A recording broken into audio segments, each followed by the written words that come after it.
I'm Tom Brennan. I'm the president of the Dan Patch Historical Society.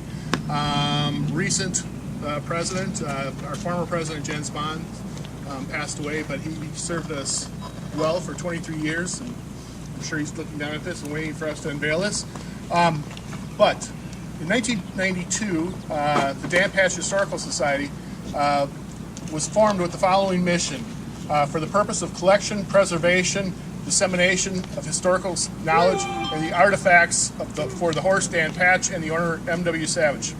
The original board of directors were George Gustanak, Joe Cade, Mark McNeil, Del Stelling, and Janet Williams. A number of them are here with us today. The statue we are unveiling today was the idea of Carrie London, who's here today. She'll be speaking. She developed the Dan Patch project and will tell us her story on how she came to that. Alexa King is the sculptor who created this, and she'll inform us on how the statue came, how she created the statue. We also have Senator Hall and Representative Duke Christensen, and they'll share how they worked the strong-arm the state legislature for funding from the Minnesota legacy funding. And then the mayor, Janet Williams, the esteemed mayor, Janet Williams, will share a few thoughts to the group and unveil the statue. Carrie?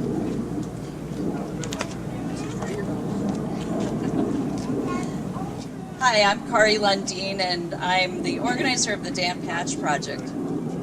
For over 100 years, every horse-crazy kid in Minnesota, Indiana, and much of the United States has known who Dan Patch was. Growing up in Mankato, I was no exception.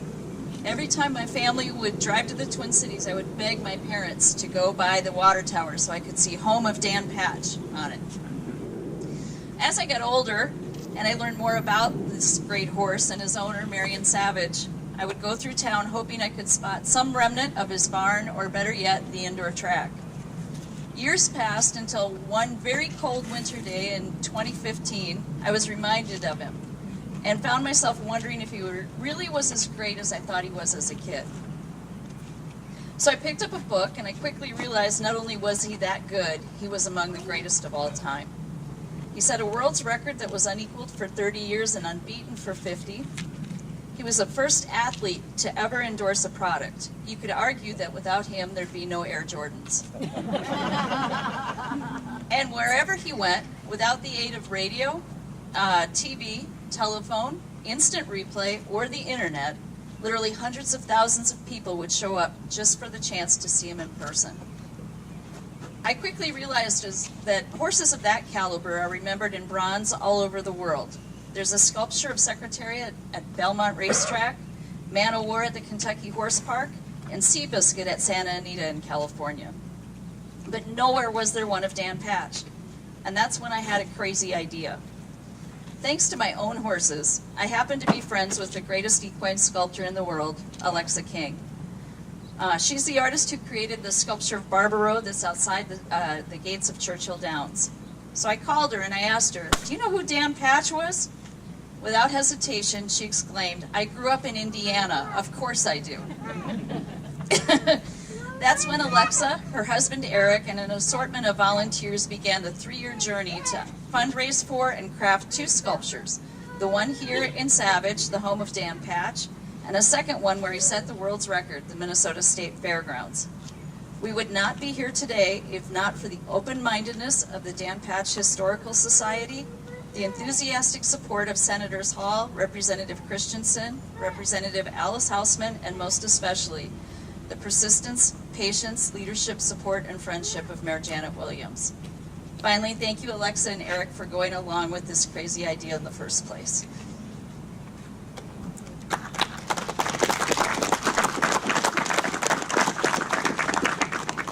Anyway, when somebody calls me and says they'd like for me to do a statue of their horse, my ears go up because it's always, what's next? Who is it? What's it going to be? And when Kari told me, my friend Kari called and said, "Would you be interested in doing Dan Patch?" I almost immediately, she was telling me stories about other horses that have had their statues done, but what started in my head was when I was a kid in Indiana, I used to race ponies, a diminutive size of a standardbred, on the track all over southern Indiana. So I was a kid that drove a pony 5 miles a day to train it, and then I went and raced it. I had world champion racing ponies. I was a woman driver of the year, a girl. And this is back in the 60s and 70s. And I also, one time, one of the announcers came back through the barns and saw me eating a big piece of watermelon, and he then started calling me the Watermelon Kid. When I'd win a race, there's the Watermelon Kid. So that brings me to, how in the heck do I go from that to doing the most famous standardbred in the world, which is Dan Patch? So for that, I'm very thankful.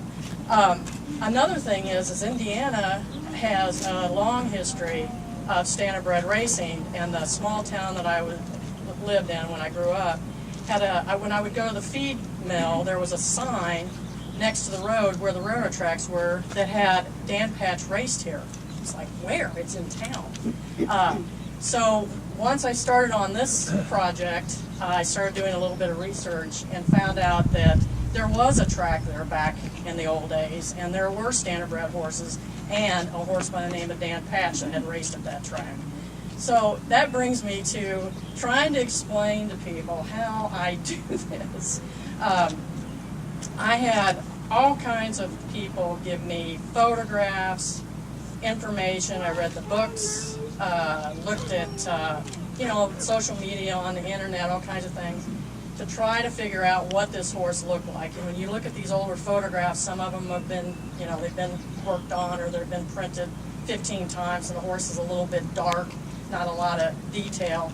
One of the most significant things I found was an audio tape that Del Miller is a very famous standardbred trainer. It was probably at an event like this, maybe not for a bronze, but he was saying his dad had seen Dan Patch, and this was the ultimate horseman. He was explaining in detail what this horse looked like. So he gave me an image in my head that I was able to transfer to this. The other thing that was so important to me on a piece like this was these very famous horses or significant horses are different. When I have talked to people that have had Derby winners, Kentucky Derby winners, things like that, they tell me they're different, and in a good way. What I heard with this horse was he was as calm as a puppy dog, but fierce on the track. And so that's one element of a portrait for Dan Patch. On this one, I wanted a more intimate portrayal of him and his owner, Mr. Savage. So I wanted both of them to be equal. It's kind of a quiet moment for him with his horse. This is a very famous horse, but it's also his personal friend. And that's what I tried to do in the statue.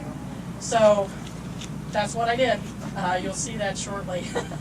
But I want to thank everybody that has put their time and money into this project. It's, I could go through the list. I think it's already been related as to who was significant in getting this project going. Kari, thank you for calling me. It starts at that one moment, and we end up with a placeholder of history that will be here forever. So thank you. I'm Senator Dan Hall, and we did not have to twist arms for this. We had Senate Representative Drew Christensen and myself. Mayor came to us and said, can we get something like this passed? And you never know at the Senate or the House what you can do and what you can't do. But I will tell you that now that this year we tried to make Dan Patch our state horse, we came that close. They now call me Dan Patch instead of Dan Hall over at the Capitol, which is fine, because once I got the money for this, and realized what Dan Patch was really all about. I mean, in my head I knew. I grew up in Minneapolis. We traveled through here in the 60s also.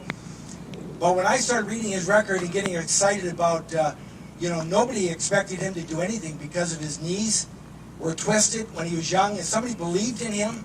And he ran his last race, I believe, at 9 years old, when horses didn't run at that age. And which says to me again that even the elderly in our communities have greatness within them.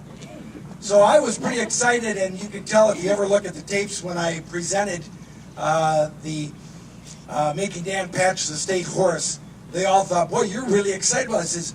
This is a horse that was like no other. And you really have to understand that. So I'm real excited to see this. I'm real excited to continue. Somewhat, I think we put the cart before the horse and getting the sculpture before we made him their state horse, but we will get that done. So thank you.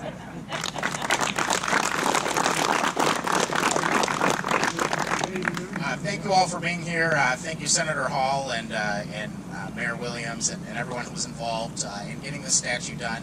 You know, I promise I won't talk for more than 1 minute and 55 seconds today. So actually, I might beat the record today. But it's, you know, it was really an honor. I grew up and lived in Savage my whole life, so I am well acquainted with Dan Patch, and it was fun at the legislature. I carried the bill in the House just to kind of explain to everyone and really reacquaint people with Dan Patch. You know, I'd really like to thank Representative Bob Gunther from Fairmont, who's the chair of the Legacy Committee, where the funding came through, who's a big fan of Dan Patch and was great to work with in getting this funding, and we're excited to unveil a statue today. So thank you all for being here.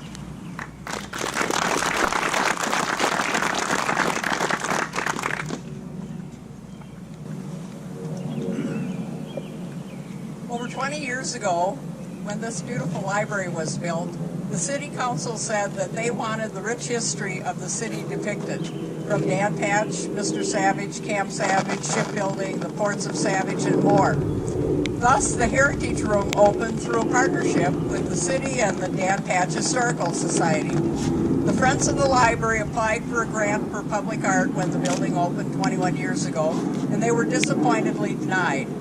The rich history of the city, with Dan Patch on our city logo and the mural on the wall right across the street on the City Hall police station. I always wanted a statue of Marion Savage, who is our city's namesake, so that residents and others know where the city got its name. So today it's happening through the generous donations of time and money. So let us look at this wonderful piece of art. On the front is a plaque of the kind of who got this all going, and then we have two other plaques that show the individual donors, and that will be here because it's not installed yet. So, group, let's take a look. Yep, everybody.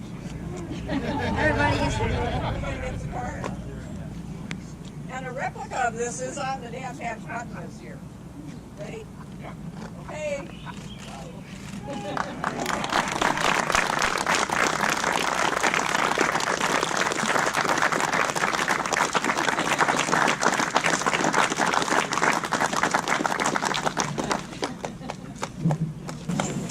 These are the two plaques. One of those, the donations that were made to the Dan Patch Historical Society for the statue, and the other one for those who are donated to the Dan Patch Project, because without the Dan Patch Project and the city cooperation and the donors on the front, this wouldn't be possible.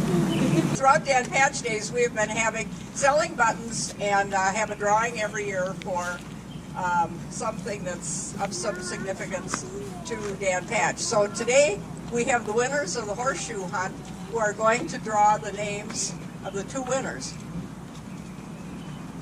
Come on, guys. My family. And Charlie, he was with them when they got this, when they found the hidden horseshoe at the Savage Dog Park. We've had such a successful year selling these buttons, we have about a half a dozen left. And we sell them all over the United States because these buttons turn out to be collector's items. Okay, who's going to do the honor? Christina? The dog. The dog. Yes. The dog. Our names are in this raffle, so. Sure. Gary Holler From Savage, Minnesota. from Savage, Minnesota. Okay.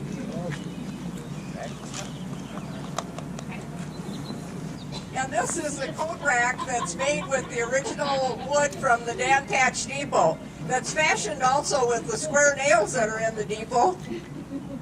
Tom Homestead from Savage, Minnesota. Oh, good. We'll notify them. So thank you for coming and enjoy some Richter floats. You're welcome to look at the donors plaque. Visit with everyone. You can go in the library and look at the Heritage Room and just spend the restful afternoon.